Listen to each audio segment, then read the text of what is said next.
জান্নাতের কথা শুনে যেমনি জান্নাতে যাওয়ার ব্যাপারে আপনারা আগ্রহী হয়েছেন, জান্নাতের নাজ নেয়ামতের কথা শুনে, জান্নাতের ফিচার শুনে যেমনি জান্নাতে যাওয়ার ব্যাপারে আমরা উদ্বেলিত হয়েছি, উচ্ছ্বসিত হয়েছি, জাহান্নামের কথা শুনলে কিন্তু আমাদের কলিজা কেঁপে উঠবে।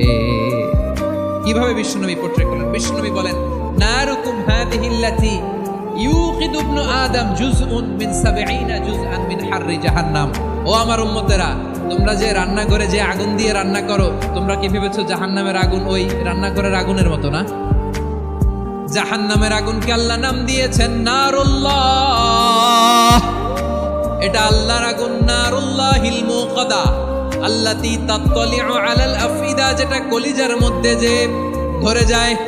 দুনিয়ার আগুন হাতে লাগলে হাত জ্বলে, পায়ে লাগলে পা জ্বলে, জাহান্নামের আগুন দেহের যেই জায়গায় লাগুক না কেন সাথে সাথে কলিজাটা জ্বলে ছাই হয়ে যাবে।